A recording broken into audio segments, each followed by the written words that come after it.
Teka-teki tentang Peggy Setiawan alias Peron akhirnya terjawab sudah setelah Polda Jawa Barat mengumumkan wajahnya di depan publik kemarin.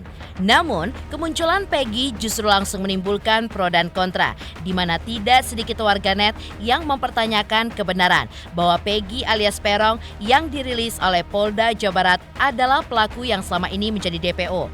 Lantas, seperti apa Farhad Abbas yang turut menanggapi kasus pembunuhan Vina Cirebon, di mana Peggy alias Peron adalah dalang di balik kasus ini, lantaran adanya beberapa poin yang janggal, seperti mengapa Peggy alias Peron selama 8 tahun tidak pernah muncul dan bahkan mengganti nama hingga menjadi kuli bangunan.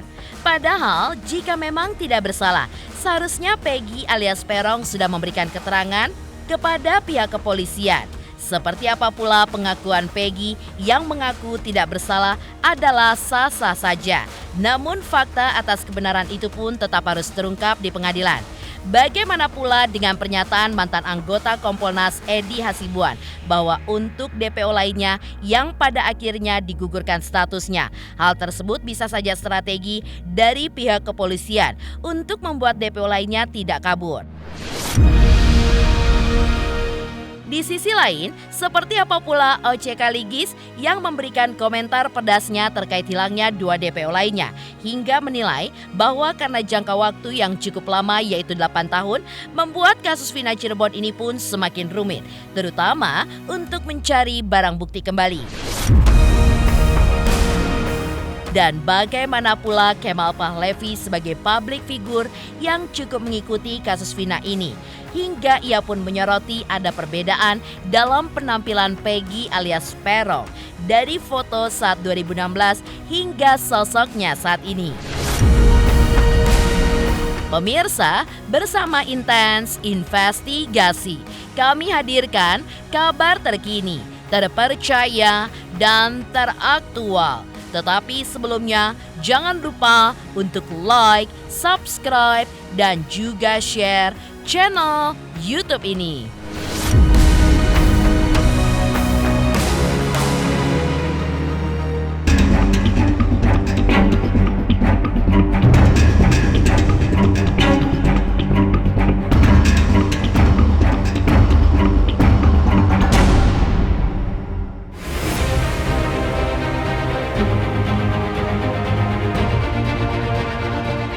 Ya, secara tegas, Farhad Abbas melihat kasus Vina Cirebon yang kini sudah mengalami perkembangan seperti sudah ditangkap seorang DPO dan menjadi satu-satunya DPO bernama Peggy Setiawan alias Peron adalah dalang di balik kasus pembunuhan Vina.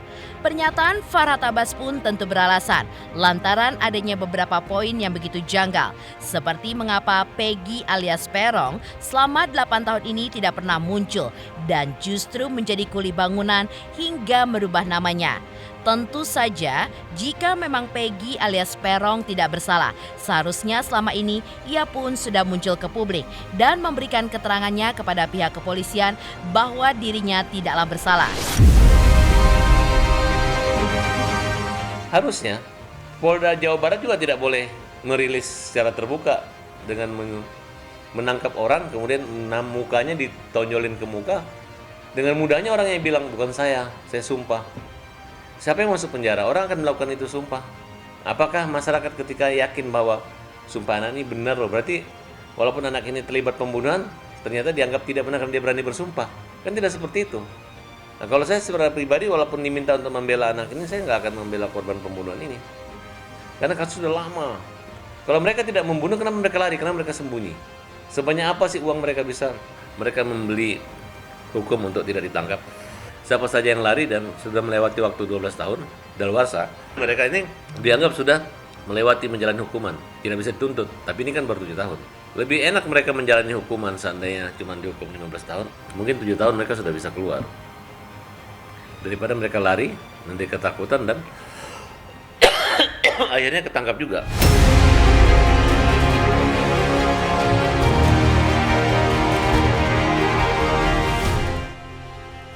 tentang sumpah Peggy alias Peron sendiri yang mengaku dirinya tidak melakukan pembunuhan Vina Cirebon, menurut Farhad Abbas adalah sah-sah saja. Untuk Peggy alias Peron mengatakan pembelaan seperti itu. Namun faktanya nanti harus dibuktikan di persidangan karena tidak mungkin kepolisian menangkap seseorang tanpa adanya benang merah keterkaitan sosok Peggy ini dengan para pelaku dalam kasus Vina Cirebon. Tidak ada orang yang kebal hukum. Orang miskin, orang kaya silahkan berbuat dan tapi harus bertanggung jawab. Dihukum seberat-beratnya. Ancaman hukuman pembunuhan seumur hidup, hukuman mati. Ini murni antara pembunuh dengan hukum aja gitu. Siapa aja yang DPO pasti ada garis benang merahnya. Mau nggak mengaku mah silahkan. Kalau nggak mengaku, kalau dia nggak merasa apa-apa, udah tahu namanya DPO, kenapa dia nggak balik aja datang? Kemudian dia bilang silahkan buktikan saya, ya kan? Karena bagi saya polisi itu kalau nggak menangkap orang yang tidak terlalu berbahaya, mungkin perannya kurang. Pelarian itu adalah hukuman buat pelaku pembunuhan.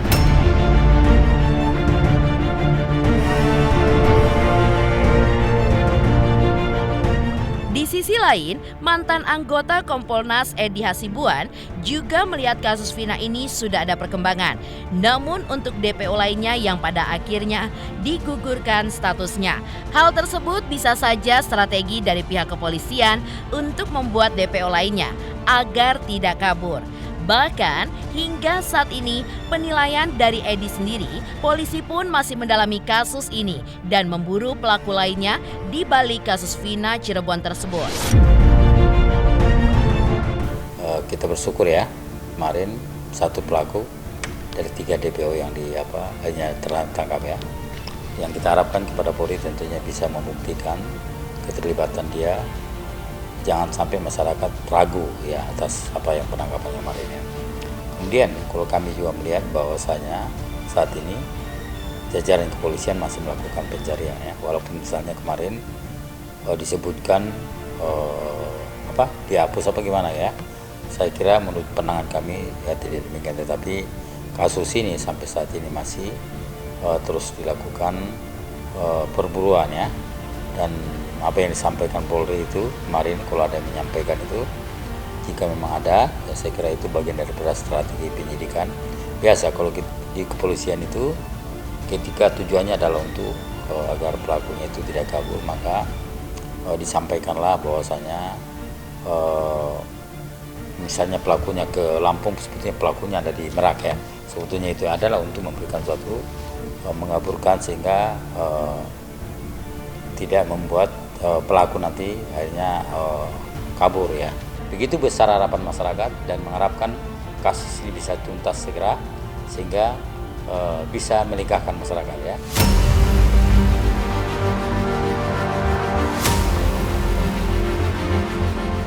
Edi Hasibuan sendiri pun masih yakin bahwa kasus ini tidak akan berjalan terlalu lama dan akan segera terungkap.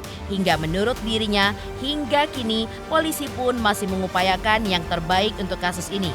Apalagi dengan perhatian masyarakat yang begitu besar, yang pastinya tidak mungkin polisi melepas tersangka lainnya dan tidak mencari sisa DPO lainnya yang pada rilis kemarin statusnya pun resmi dihilangkan.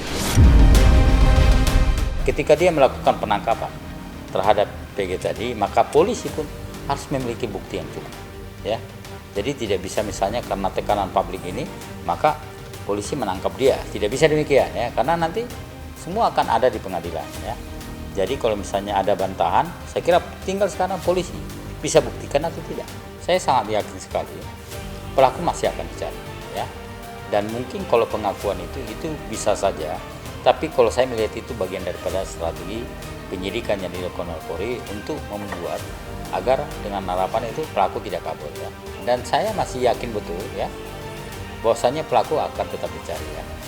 Bahkan kemarin ketika belum ketangkap, saya juga memberikan pernyataan bahwasanya kasus ini tidak akan terlalu lama, ini akan terungkap ya, dan akhirnya besoknya ketangkap ya.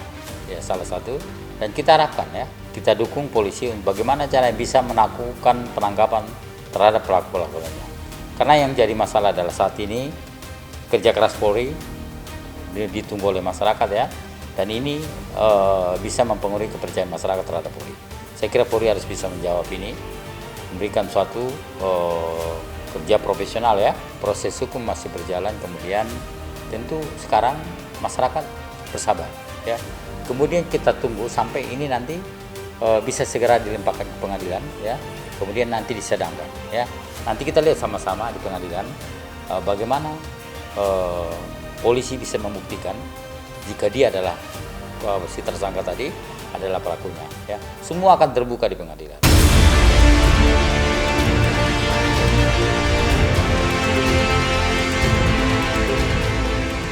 Lantas, seperti apa pula OC Kaligis yang memberikan komentar pedasnya terkait hilangnya 2 DPO lainnya, hingga ia pun menilai bahwa karena jangka waktu yang cukup lama yaitu 8 tahun, membuat kasus Vina Cirebon ini pun semakin rumit, terutama untuk mencari barang buktinya kembali. Pemirsa Intens Investigasi, jangan lupa saksikan terus Intens Investigasi. Dan pastikan jangan lupa untuk like, subscribe, share, dan komen jelang 3 juta subscribers channel Intens Investigasi.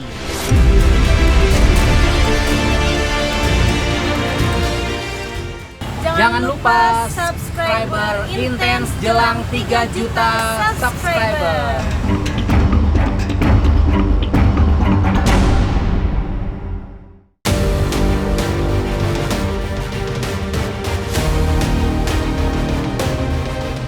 Sebagai pengacara senior, OC Kaligis justru merasa kasus Vina ini pun semakin membingungkan dengan ditangkapnya 1 DPO dan juga satu-satunya yaitu Peggy alias Peron alias Robby Irawan.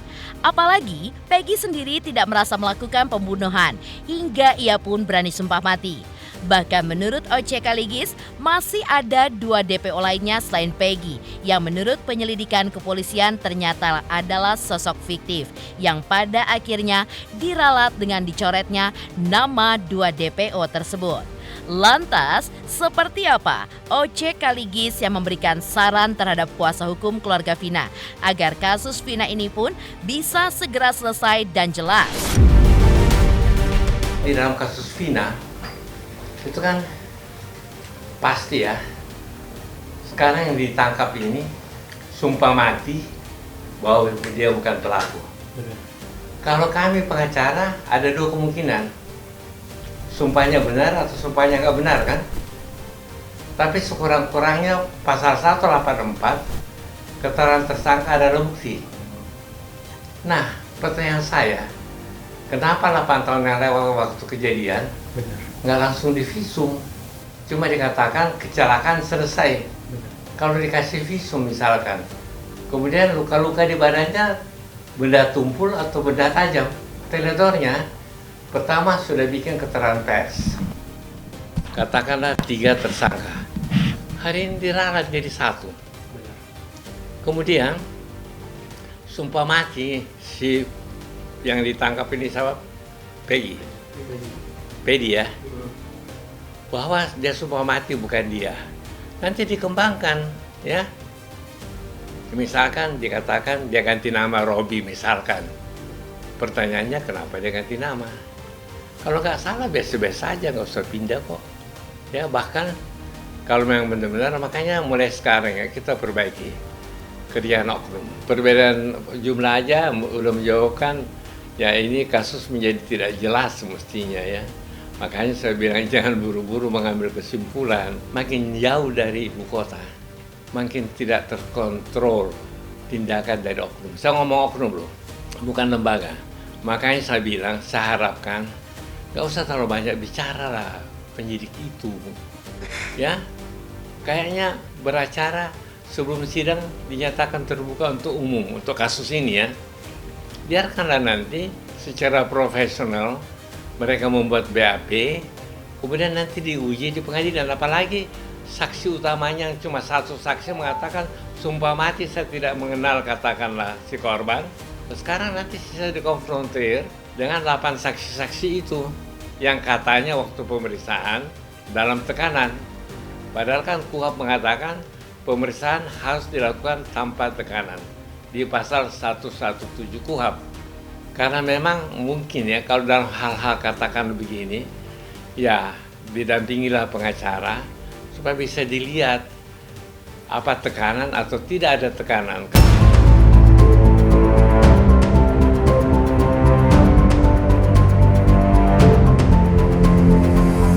Selain itu, OC Kaligis juga menyayangkan berjalannya waktu 8 tahun yang telah berlalu dari kasus Vina Cirebon ini terjadi.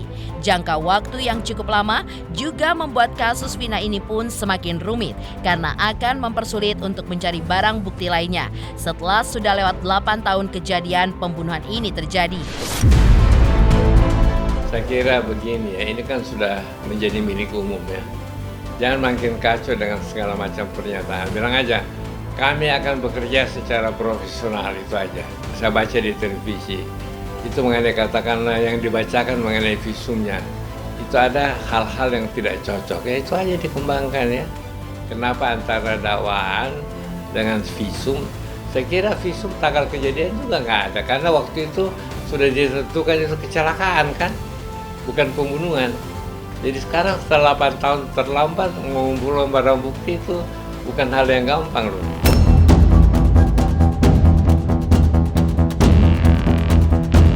Lantas, seperti apa Kemal Pahlevi sebagai publik figur cukup mengetahui kasus Vina Cirebon ini hingga ia pun menyoroti ada perbedaan di dalam penampilan Peggy alias Peron dari foto saat 2016 hingga sampai saat ini. Pemirsa Intens Investigasi, jangan lupa saksikan terus Intens Investigasi. Dan pastikan jangan lupa untuk like, subscribe, share, dan komen jelang 3 juta subscribers channel Intens Investigasi. Hai semuanya, aku Judika. Selamat buat Intens Investigasi yang subscribernya sudah hampir mencapai 3 juta. Jadi jangan lupa terus di subscribe Intens Investigasi dan semua tayang-tayangannya akurat dan bisa menghibur masyarakat Indonesia.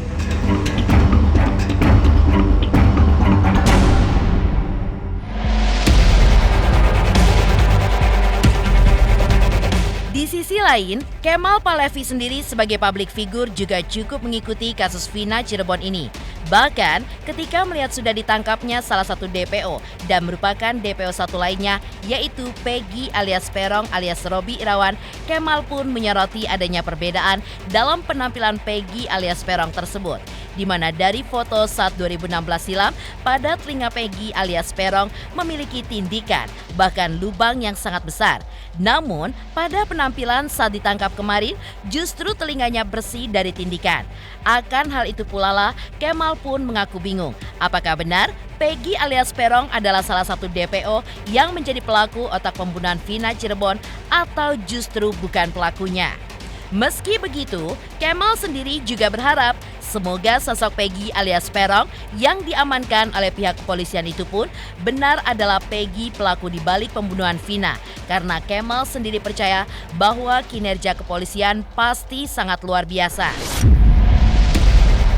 Sebenarnya kalau tanggapannya kalau gue baca dari berita-berita yang seliweran di sosial media ya, katanya ini bukan pelaku aslinya nih, karena dari ciri-ciri fisiknya yang paling sering dibahas itu masalah piercingnya itu dia bolong gitu kan, yang nyebutnya apa sih Peggy, pokoknya itu Peggy itu kayaknya salah orang kayaknya ya, terus dia juga udah ngomong kayak nggak bersalah lah gitu, cuma kan terakhir baca berita tetap dapat ancaman hukuman mati kan. Nah itunya aja sih yang gue pribadi agak-agak bingung ini pelaku beneran atau enggak. Soalnya kalau pelaku beneran ya udah diadili seadil-adilnya Devano. Kalau pelaku nggak bener ya tolong dibebasin aja, kita cari pelaku yang bener gitu. Karena gue yakin kalau kayak institusi polisi di Indonesia itu kerjanya pasti bagus banget gitu. Kalaupun ada yang salah, ada yang error, ya mungkin ya namanya juga human error ya, kita nggak tahu ya. Cuma ya semoga kasusnya cepat selesai aja. Ya kalau gue pribadi semoga Linda ini bisa akhirnya membuat kasus ini selesai lah gitu. Keluarga juga bisa tenang walaupun nggak tenang 100% juga ya. Cuma setidaknya bisa lega karena pelakunya yang belum ditangkap selama 8 tahun akhirnya tertangkap gitu. Jadi ya semoga Linda adalah kunci penting kasus ini.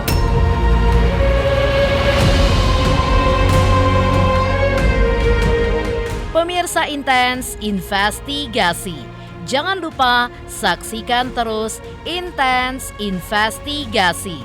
Dan pastikan jangan lupa untuk like, subscribe, share, dan komen jelang 3 juta subscribers channel Intens Investigasi.